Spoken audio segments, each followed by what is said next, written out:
Hello, Rinkrats. We're back with some more Colorado Avalanche franchise mode in FHM 12. And in this one, we are in the offseason of year number 4 after a very disappointing loss in the Stanley Cup Finals. And currently, we only have 5 defensemen. So we're going to need at least 2.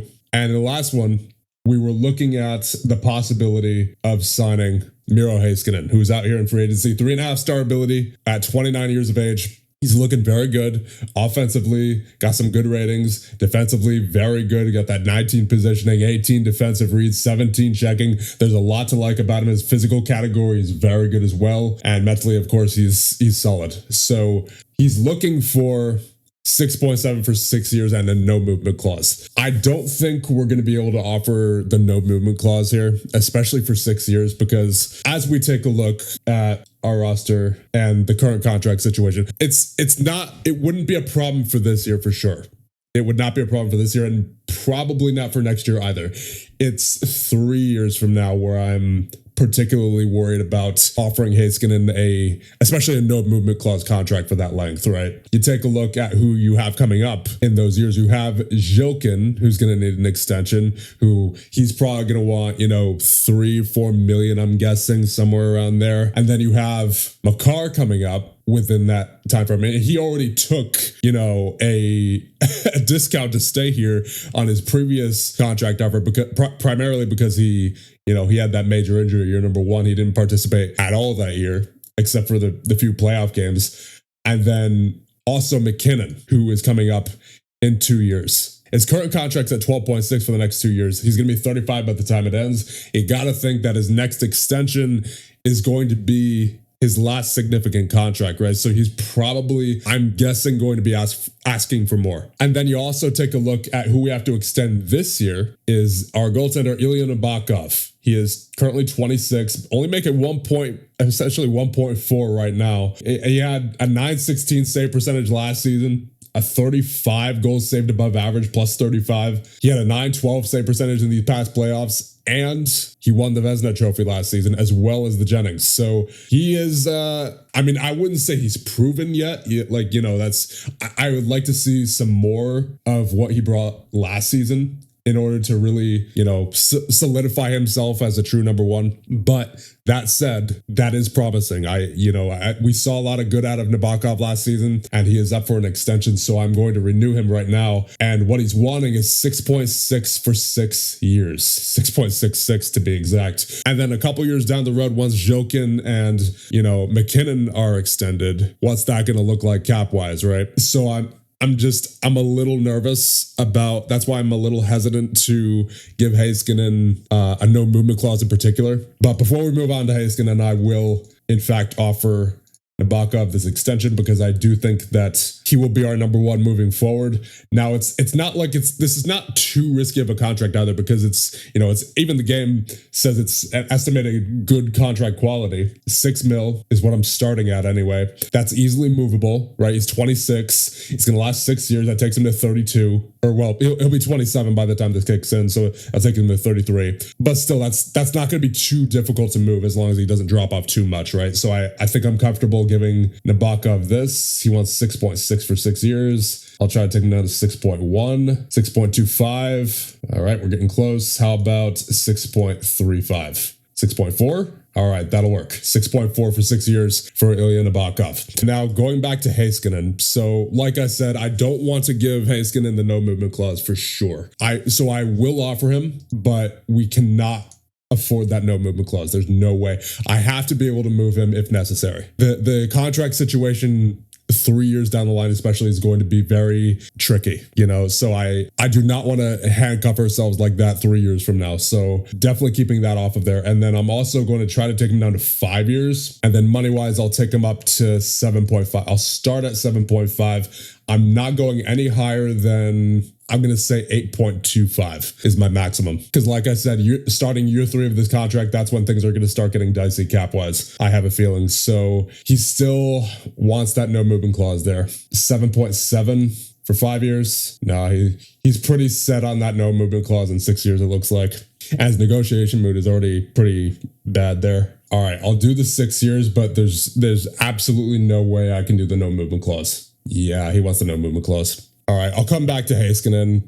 I'm trying to justify giving him a no movement clause, which I'm not sure if I can. Because like I said, the contract situation is going to be way too dicey by that point, by year 3 of that contract. I was looking at the trade block before I started recording, and I really didn't see too many guys I was interested in. There is Quinn Hughes. Quinn Hughes is available on the trade block for Minnesota. However, he would, as you would imagine, take an arm and a leg to trade for. Because let's just say, I'll humor you guys right now. Let's just try to trade for Quinn Hughes and see what it would involve. It would involve Jokin and 3 firsts.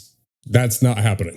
There's no way that's happening for this team. We cannot afford that. So we're not affording Quinn Hughes as a possible replacement for Heiskanen. And then when it comes to the rest of the trade block, there's really just nothing else that's too interesting, at least as far as defense goes. Yeah, I don't think I can offer Heiskanen.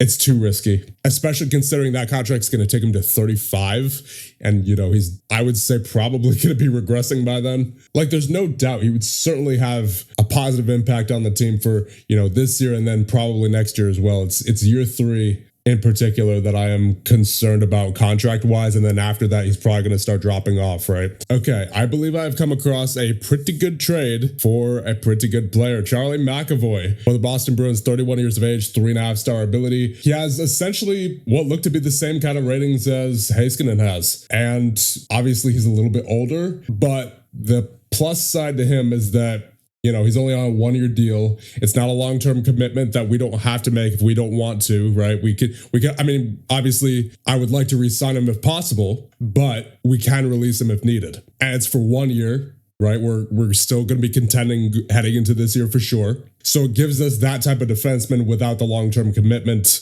of a 6-year no movement clause deal, right? Now, obviously, he's right-handed as opposed to, I believe, Heiskanen's a lefty, but still, he's a really good player. And Boston is not looking the best right now. They don't really have too much star power anymore. Pasternak's down to a 4-star ability, and last season they only had 27 wins. So I think it really makes sense for them to do this deal, as we'll be sending them William Degagne, the rights to William Degagne, 21 years of age. We actually just traded for him last offseason in the trade involving Girard to get Columbus's 2 firsts. We got him along with those 2 firsts, but we're going to be trading him away here to Boston along with a 3rd-round pick in this year's draft for Charlie McAvoy at 50% of his salary retained.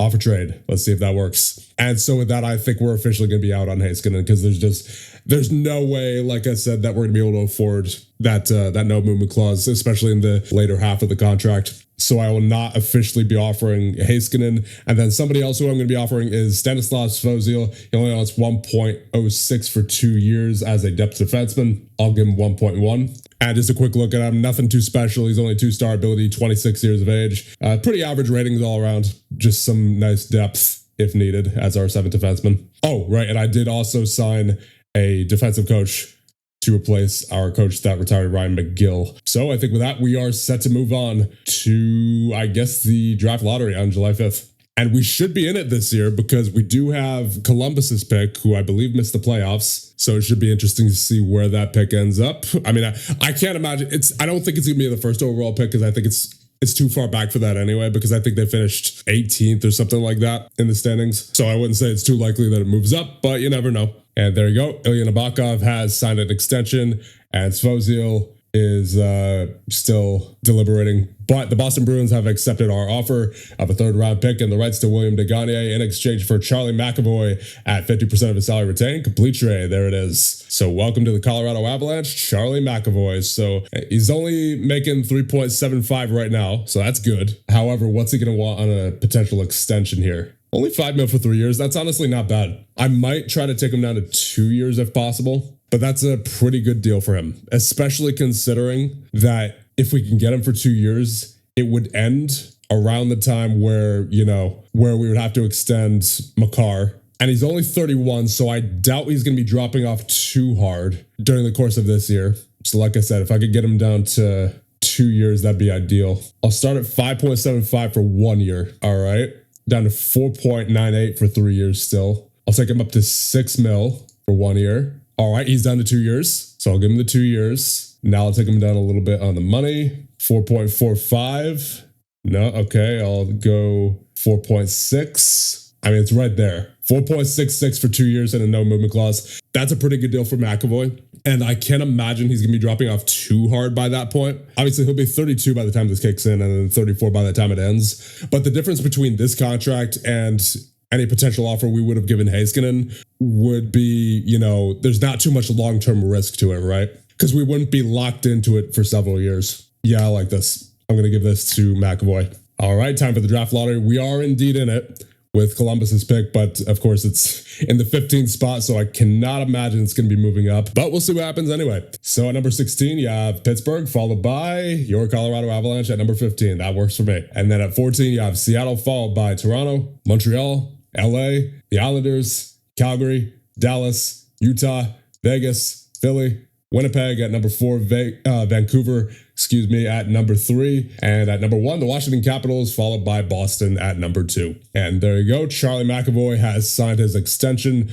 to stay here for 2 more years beyond his current contract. And you know what? That's actually around the same as his current cap hit. So I think that's going to end up being a pretty good deal. And like I said, even if it does become a problem, it's not going to be a problem for too long. So actually, before we get to the draft, I'm just going to save, because so far in this save file, we've had some issues involving crashes after the draft or even during the draft. So here we go. Heading into the year 4 draft, there is Johan Thulin as the 5-star potential defenseman. He would be really nice to get, but I can't imagine we're going to be getting him. He's ranked at number 5 on the mock draft.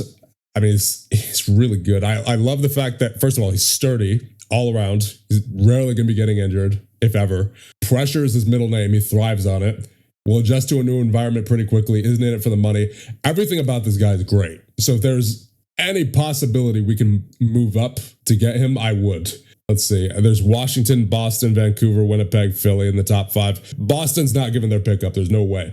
We already saw what their record is before. And I also can't imagine that Washington would be willing to give up the first overall pick.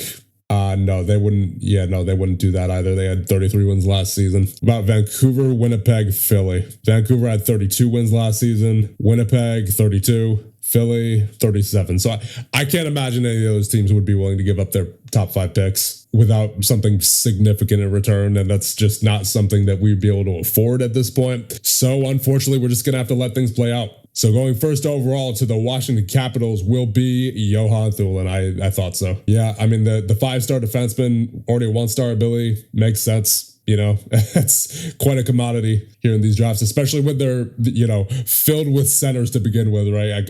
I couldn't imagine Melicheric was going to go first overall. I mean, he might have, right? He might have, given that he's a 1.5-star ability, 4.5-star potential, but you got to think the defenseman is going to be taken first in that situation. So simulating the top 5, you have Melicheric going to Boston, or Tyson Orr going to the Vancouver Canucks, Sadkowski going to the Winnipeg Jets, Nixon, Sadkowski. And then you have Oscar Bergman going to the Flyers. So that is your top 5. And now let's simulate up to our pick at number 15. So you have 2 3.5-star potentials left. Both are goaltenders. Brundin's got the 4.5-star consensus potential. Horberg doesn't. I mean, for a goaltender, he doesn't look like a bad pick. He had a .916 save percentage last year in 11 games played. I mean, I think he's probably going to take a bit to round out his goalie ratings there. But overall, he looks decent. Like, I would not be opposed to taking Brundin.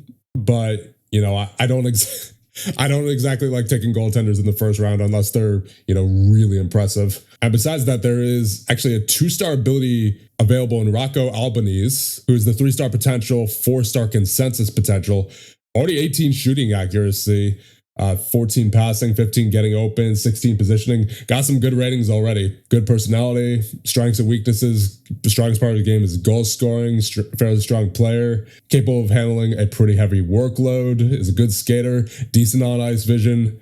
Weakest part of his game is physical play. Tends to get hurt a bit more than average. Last season, he had 83 points in 61 games played. Yeah, I mean, he's certainly a good player, so I will add him to the draft list. Then you have some 1.5-star abilities in Dominic Zalesny. Good passer, good physical category. Mental ratings could use some work. Defensive ratings, I mean, they're okay, I guess. I'm not a fan of positioning at 11. If he's on your roster, controversy will fall. All right, that settles that. Roman Vladimirov, his game goes to a new level under pressure. I do like that. Strongest part of his game is his defensive play, great on ice vision, decent stamina. Coaches say he's dependable in practice, like that. Skating is pretty good. Weakest part of his game is physical play. None of his weaknesses are a serious liability. He has the 1.5 star ability, 2.5 star potential, 3.5 star consensus potential. Offensive rating is already pretty good all around. Defensive read is already at 16. Positioning is at 14. Determination's at 15. And the physical category needs a little bit of work, but it's not too bad. Balance is already at 14. Projected to be picked at 10. Got 34 points last year in the VHL, 62 games played, 64 grade. I like him. I do like him, so I will add him to the list. Then you have Owen Moulton, 19 puck handling right off the bat. That's pretty nice. 1.5 star ability, 2.5 star potential, 2.5 star consensus. Strengths and weaknesses. He doesn't have too many strengths and weaknesses, so I think I would probably take Vladimirov over him. He's also a little prone to controversy. That's not the worst thing in the world. We've dealt with that before in previous players, but obviously not ideal. 67 points last year in 63 games played in the USHL. And he's not bad. He's not bad, but it's not my first choice. I'll add him to the list anyway. Then you have the defenseman Tadeusz Lisner. 1 star ability, 3 star potential.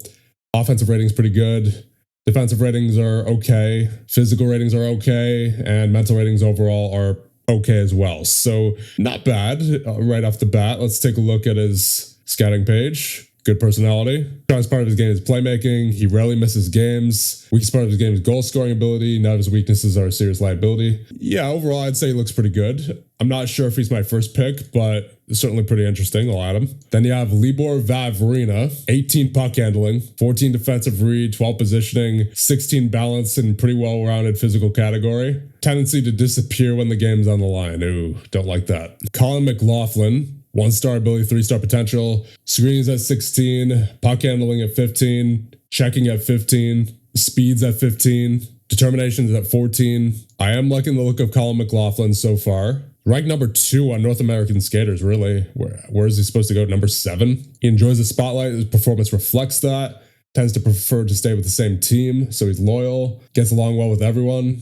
Strengths and weaknesses. Strongest part of his game is his skating. Good skater. Decent stamina. Ready to learn like that. Decent on-ice vision. Weakest part of his game is physical play. None of his weaknesses are a serious liability. Yeah, Colin McLaughlin looks pretty good. He looks pretty good. 81 points last season in the OHL. Definitely adding him. Then you have Sam Archibald, defenseman, 1 star ability, 3 star potential, 3.5 star consensus.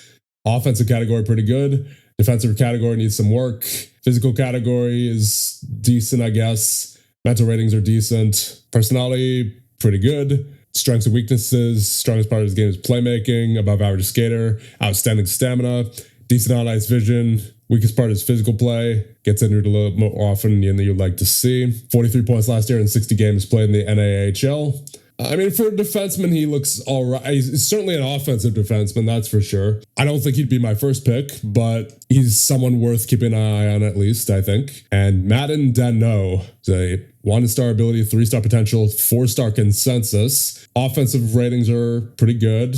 Defensive ratings are mostly need some work. Positions at 14, I like that. Physical ratings are pretty good. Mental ratings are, they need some work. Determination's only at 11. Projected to be picked at 2, apparently. A little prone to controversy. Strongest part of his game is playmaking. Good skater. Pretty good stamina. Pretty good ability to read the play.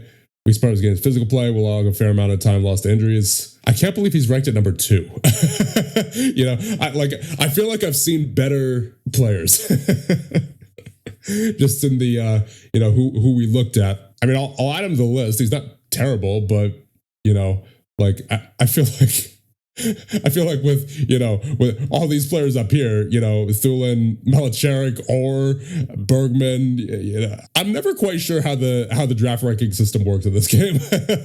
So anyway, let's take a look at the draft list. We have plenty of players on here already. So I would say the most NHL ready is Albanese. I do like Vladimirov. Lisner is also, I would say, a decent choice. Colin McLaughlin is also, there's quite a few good players here. There's quite a few good players. I think for this pick, it would have to be either Albanese, Vladimirov, Lisner, or McLaughlin, one of those 4. So let's compare everybody here. Mentally, aggression goes to McLaughlin. Bravery goes to Albanese and Archibald. Determination goes to Vladimirov and Brundin. Team player goes to Albanese by far. Leadership, 14, Archibald. temperament 20, Vladimirov, and then professionalism 15 for Vladimirov, McLaughlin, and Brundin. Overall, mentally, I'm not really sure who to give this to because you have Albany's with the 18 team player. That's nice, but he only has 11 leadership and 12 determination. McLaughlin has 14 determination and 12 aggression, but he only has 10 leadership.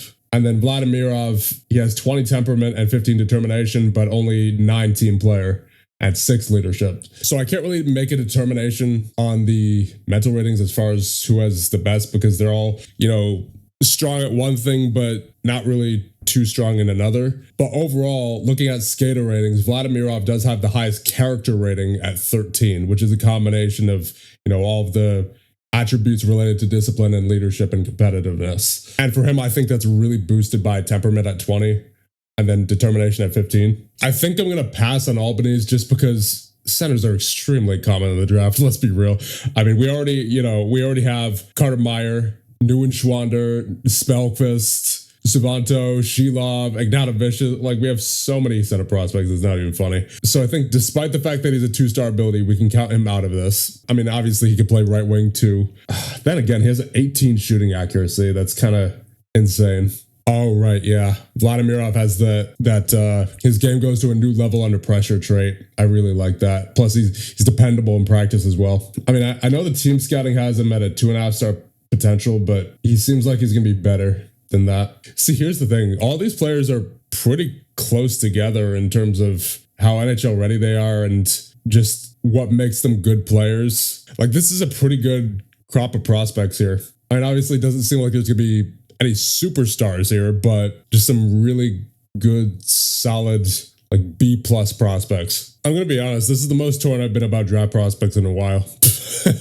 I cannot decide between Vladimirov, Lisner, McLaughlin, and Albany's. They're all really close together for me, like by a hair. See, here's the thing. I kind of want to take one of the wingers, but we also desperately need a good defensive prospect. Our best defensive prospect right now is Lipoyoki with the 2.5-star potential. So that's why I'm considering Lisner. But Albany's, McLaughlin, and Vladimirov are good in their own right. I'm this close to putting them all on a wheel and just letting the wheel decide for me. It's tough. This is a tough decision, honestly. Okay, I think I've decided. It's super close between all of them. Don't get me wrong. Like, any one of these players could be good for the future of the franchise. Albany's with that 18 shooting accuracy is pretty good. Like, that's really good. In fact, 16 positioning already. 18 team player. I like that. He's going to be able to make use of his teammates both defensively and offensively. 12 determinations. So that's a little bit lower than I'd like it to be, but his physical ratings are also pretty good. Strengths at 13, which is, I believe, the highest out of the 4 we were looking at. Yeah. And he also does have the highest consensus potential of the 4 with the 4-star consensus. So if he can get to that 4-star consensus while, having that 18 shooting accuracy, I think he's going to be a pretty good player. Potentially first-line caliber. So Rocco Albanese, welcome to the Colorado Avalanche. And you know what? He's primarily a center, but if he needs to play wing, which I think he will inevitably play wing due to the logjam we have at center, then that's okay too, because he can play right wing if he needs to. Then again, you have Jilk in there, so maybe he will play center. I guess it depends on, how the rest of these guys grow, like how Neuenschwander grows, how Meyer grows, Spellquist. So anyways, moving on to our next pick at number 31. And you still have Vladimirov, Brundin, and Moulton. I mean, I don't really like Vladimirov's team player at 9, but overall, I really like Vladimirov. So we're going to be taking him with this pick. Welcome to the Colorado Avalanche, Roman Vladimirov. And pick 37 now. Brundin was taken at 33. That's unfortunate. So Moulton's still available. 19 puck handling, little prone to controversy. Let's see, are there any interesting defensemen here? Is Oliver Westling, who's the 3.5-star consensus potential. Half-star ability, though, so he's going to take a while. Strongest part of his game is his intangibles. That's nice to see. Fantastic vision, physical strength above average, capable of handling a pretty heavy workload. Skating's pretty good. Weakest part of his game is goal scoring. He gets hurt a lot. He had 31 points last season, 78 grade. You know what? Yeah, I'll take a chance on him. We are really starving for defensive prospects. Welcome to the Colorado Avalanche, Oliver Westling. And skipping ahead to the 4th round now, pick 127. So we advanced quite a bit there as we were previously at 37, I believe. Ilya Novikov looks at least decently interesting. He's got, I mean, physical ratings aren't all too great. Agility's at 14. Mental ratings really is where he's not fantastic. But that said, his offensive category is already really good. 16 offensive read, 18 passing, 15 puck handling, 14 getting open. He's basically already NHL ready in terms of his offensive category, at least. Defensive categories, 14 positioning, 14 stick checking, and defensive read as well. I think where he's held back a lot is his mental category in particular, but he has some good potential. He does, I think, have some good potential as far as his, technical abilities go. 45 points last year in the VHL and 61 games played, 61 grade. He seems like a pretty interesting player. So Ilya Novikov, welcome to the Colorado Avalanche. On to pick 159 now, there are 3 2.5-star potentials left. Jonas Leander is the only AC potential. Big game performer, like that. Shots about his game is playmaking. His game build is a positive. Coaches report he's willing to learn. Decent on ice vision. Weak spot of his game is physical play. Gets injured a little bit more than you like to see. 24 points last year in 36 games played. You know what? That's good enough for me. So Jonas Leander, welcome to the Colorado Avalanche. And now at pick 191, there's really not too many other players I'm all too interested in here. I just quickly scroll through some of them and really not much left here. So we are just going to have the computer finish the draft. So let's simulate head and see if we get Svozil. Yes, indeed, we do get Svozil. Heiskanen goes to the Rangers. That's okay. We knew we weren't getting him. And so with that, I think that'll just about do it for our offseason. I don't think there's anything else I want to do. I'll just double check. I mean, you have Albanese and Neuenschwander who we could sign. I think I'm going to leave Neuenschwander over there where he is currently, because it looks like he had some pretty good development there last year. Physical ratings went up a lot. Mental ratings went up a little bit. Offensively, yeah, he saw some good growth last year, it looks like overall. Yeah, he saw a lot of growth, in fact. So I think we'll leave Neuenschwander over there for one more year. And then Albanese, yeah, there's honestly, I don't think there's any real reason to call Albanese up this year or to sign him this year. So I'll just leave him where he is as well. So with that, let's take a look at our roster heading into year number 5, is it now? Yeah, I believe we're heading into year number 5 here. Yeah, we are heading into year number 5 with the Colorado Avalanche. And inducted into the Hockey Hall of Fame this year are Mark Giordano, Matthew Schneider, Rob Brindamore, and Dave Babick. And with that, we've reached the end of the preseason, so we're going to have to cut one of these guys, it seems, because Landeskog is pretty close to coming back. Pretty close. That said, we have 4 other players with minor injuries now as well. So I think what I'm going to do is I'll probably send Curran down. He's only got a 10 playmaker rating, whereas Meyer already has a 15 playmaker rating. So I think he'll be pretty good this year. I could see him getting maybe 30 points for rookie season. That wouldn't be too bad. Yeah, I think I'll send Curran down to the AHL. So there it is. This is your roster heading into year number 5. You have Nabokov and Wall in goal. On defense, you have Makar, McAvoy, Malitsky, Akan, Ball, Svozil, and Tuomisto. And at forward, you have McKinnon, Natchez, Drury, Landeskog, Lehkonen, Bardakov, Brindley, Zhilkin, Humphreys, Gushin, Poulin, Pushkapov, Gavin, and Meyer. So that's on things off here, but not before I thank the channel members. Thank you guys so much for all your support, and I'll see you guys in the next one.